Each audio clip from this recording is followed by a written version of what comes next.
Assalamualaikum warahmatullahi wabarakatuh. Saya Tepas Alexandria, dan saya akan mempresentasikan mengenai konsep matematika dalam kriptografi. Pada materi ini akan dibahas mengenai 5 materi utama. Yang pertama adalah fungsi, kedua adalah kombinatorial, ketiga adalah teori informasi, keempat teori bilangan, dan kelima adalah struktur aljabar. Yang pertama, kita bahas dulu mengenai fungsi. Fungsi adalah sebuah pemetaan atau transformasi yang memetakan tiap-tiap elemen pada himpunan A tepat pada satu titik pada himpunan B. Hasil dari jelajah atau pemetaan ini disebut sebagai range. Di sini, himpunan A disebut sebagai domain dan himpunan B disebut sebagai kodomain. Pada fungsi terdapat fungsi injektif.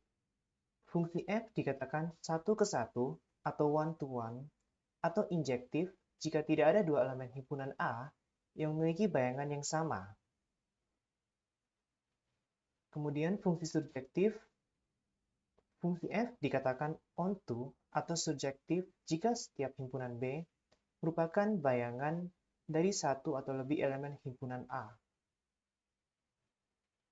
Kemudian fungsi bijeksi, fungsi f dikatakan berkoresponden satu ke satu atau bijeksi jika fungsi tersebut merupakan fungsi satu ke satu dan juga fungsi pada. Pada contoh ini bisa kita lihat apabila masing-masing pasangan dari elemen A memiliki satu pasangan dari elemen B, dan masing-masing pasangan dari elemen B juga memiliki pasangan dari elemen A. Kemudian fungsi inverse. Misalkan F adalah fungsi berkoresponden satu ke satu dari A ke B. Dapat ditemukan balikan atau inverse dari F.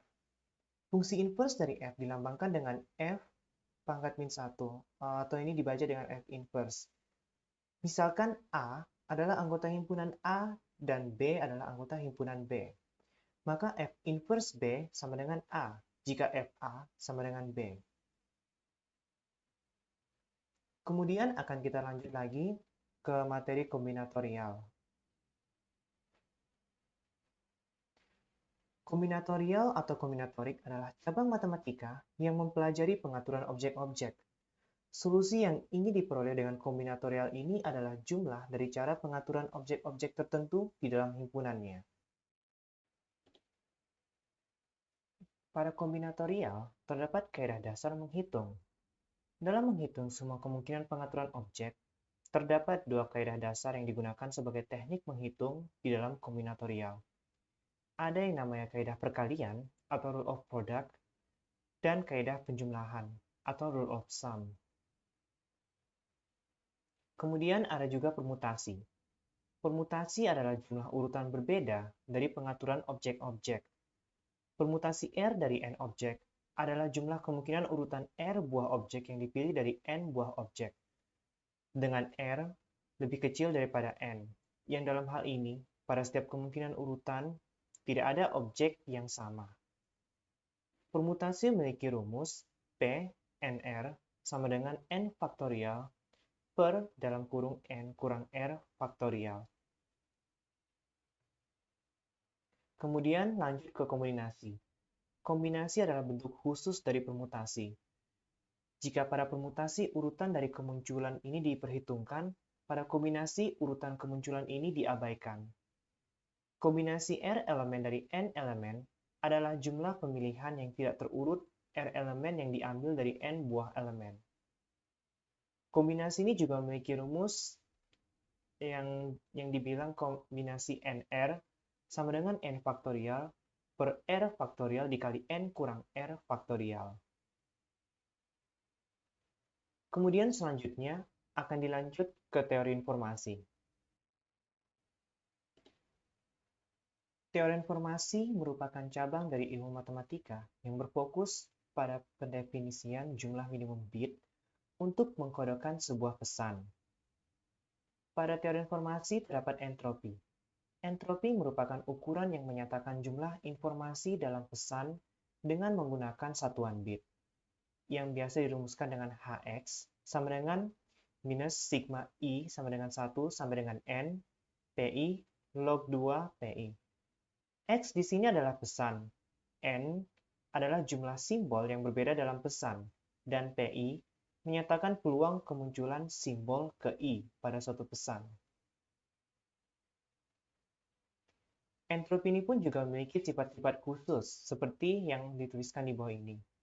Yang pertama, Hx itu kurang sama dengan dari log 2N, tapi lebih besar daripada 0.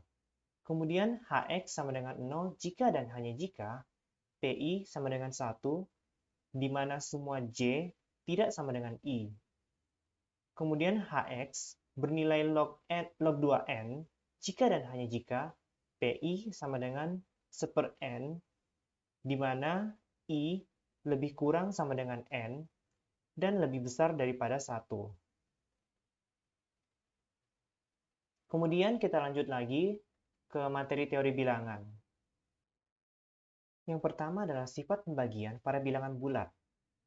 Kita misalkan A dan B adalah dua buah bilangan bulat dengan syarat A tidak sama dengan 0. Dinyatakan bahwa A habis membagi B jika terdapat bilangan bulat C, sedemikian sehingga B sama dengan A kali C. Sifat ini dapat dinotasikan dengan A membagi B jika B sama dengan A kali C, di mana C merupakan elemen dari Z atau bilangan bulat dan A tidak sama dengan 0. Sebagai contoh dituliskan 5 membagi 20, karena 20 dibagi 5 sama dengan 4, yang merupakan bagian dari bilangan bulat, atau 20 sama dengan 5 kali 4. Sebagai contoh yang lainnya, dituliskan 5 tidak membagi 24, karena apabila 24 dibagi dengan 5 akan menghasilkan 4,8, yang bukan merupakan bilangan bulat. Kemudian, teorema Euklidean. Kita misalkan M dan N adalah dua buah bilangan bulat dengan syarat N lebih besar daripada 0. Apabila M dibagi dengan N, maka akan terdapat dua buah bilangan bulat unik, Qi atau quotient dan R remainder. Sedemikian sehingga M sama dengan N kali Qi tambah R dengan R lebih kecil daripada N, lebih besar sama dengan 0. Sebagai contoh, misalkan 35 dibagi dengan 28. Hal itu dapat dituliskan seperti di bawah ini.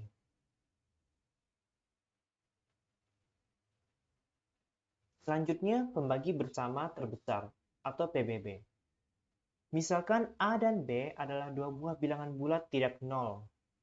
Pembagi bersama terbesar atau PBB dari A dan B adalah bilangan bulat yang terbesar D, sedemikian sehingga D dapat membagi A dan D dapat membagi B. Atau dalam hal ini, dapat dinyatakan bahwa PBB dari A dan B sama dengan D. Kemudian algoritma Euklidean. Algoritma Euklidean adalah algoritma yang digunakan untuk mencari PBB dari dua buah bilangan bulat. Misalkan diberikan dua buah bilangan bulat positif M dan N, dengan aturan M lebih besar sama dengan N. Algoritma Euclidean berikut digunakan untuk mencari pembagi bersama terbesar dari nilai M dan N. Berikut ini merupakan langkah-langkah kerja dari algoritma Euclidean. Yang pertama, jika N sama dengan 0, maka M merupakan PBB dari M dan N maka berhenti. Tetapi jika N tidak sama dengan 0, maka akan dilanjutkan ke langkah yang kedua. Pada langkah yang kedua, bagilah M dengan N. Dan kita misalkan apabila R itu merupakan sisa dari pembagian tersebut. Kemudian langkah ketiga, ganti nilai M dengan nilai N dan nilai N dengan nilai R. Lalu ulang kembali ke langkah yang pertama. Berikutnya adalah kombinasi lancar. PBB dari A dan B dapat dinyatakan sebagai kombinasi lancar atau linear combination, A dan B dengan koefisien-koefisiennya. Kita misalkan A dan B adalah bilangan bulat positif, maka akan terdapat bilangan bulat M dan N Sedemikian sehingga PBB dari A dan B sama dengan M dikali A dan N dikali B. Kemudian relatif prima. Relatif prima adalah dua bilangan bulat A dan B yang memiliki PBB dari A dan B sama dengan 1. Setelah itu ada aritmetika modulo. Kita misalkan A adalah bilangan bulat dan M adalah bilangan bulat yang lebih besar daripada 0. Operasi A modulo A memberikan sisa jika A dibagi dengan M. Dengan kata lain, A modulo M sama dengan R. Sedemikian sehingga A sama dengan M dikali Q tambah R. Dengan R lebih kecil daripada M dan lebih besar sama dengan 0. Selanjutnya bilangan prima. Bilangan prima adalah bilangan bulat positif yang lebih besar dari 1 yang hanya dapat habis dibagi oleh 1 dan dirinya sendiri. Bilangan bulat positif, misalkan P, dengan aturan P lebih besar daripada 1, disebut bilangan prima apabila pembaginya hanya 1 dan P. Bilangan selain prima ini disebut sebagai bilangan komposit.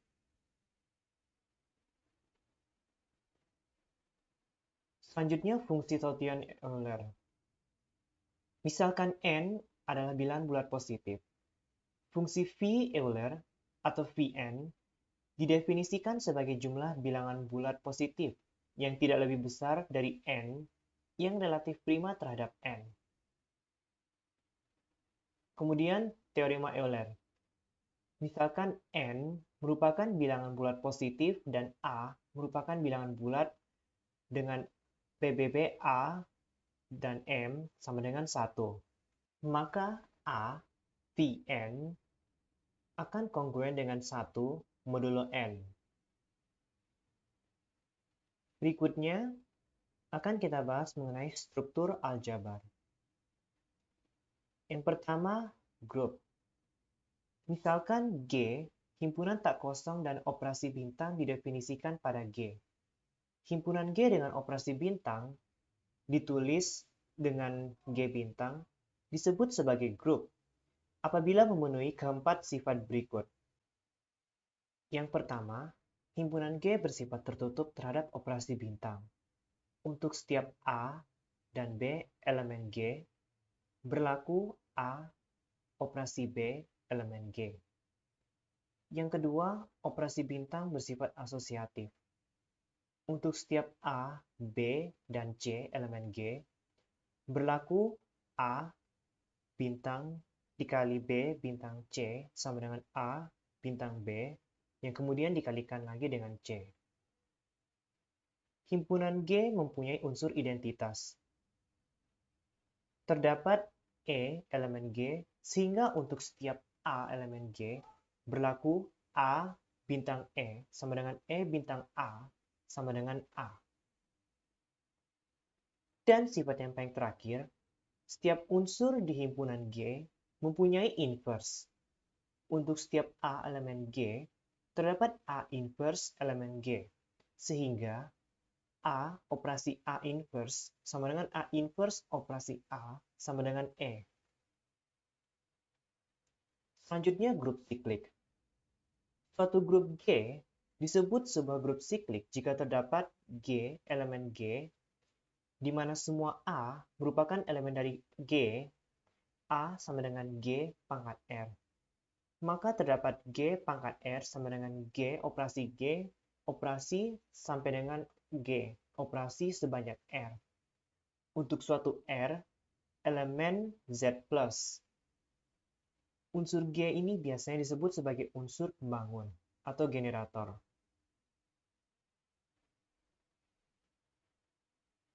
Selanjutnya adalah gelanggang atau ring.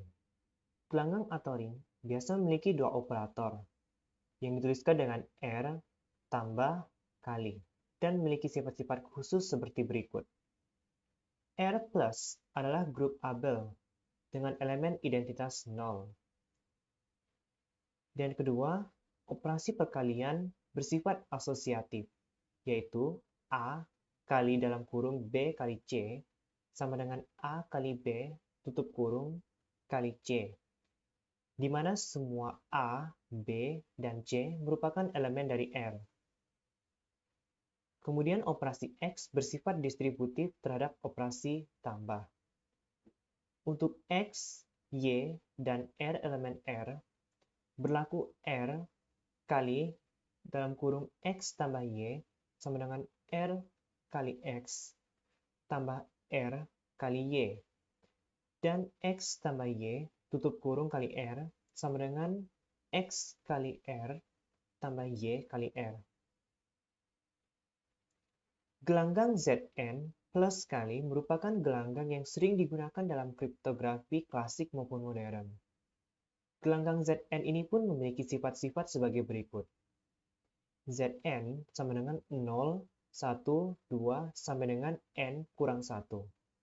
Kemudian operasi tambah dan kali, di mana semua A dan B merupakan elemen dari Zn, berlaku A tambah B kongruen A tambah B modulo N, dan A kali B kongruen dengan A kali B modulo N. Selanjutnya lapangan atau field. Lapangan atau field merupakan grup bilangan khusus yang memiliki sifat sebagai berikut. Yang pertama itu merupakan grup gelanggang, dan kedua merupakan grup Abel. Lapangan yang paling sering digunakan dalam kriptografi adalah lapangan berhingga atau finite field. Lapangan berhingga ini biasanya ditulis sebagai GF dengan P'. GF ini merupakan singkatan dari Galois field.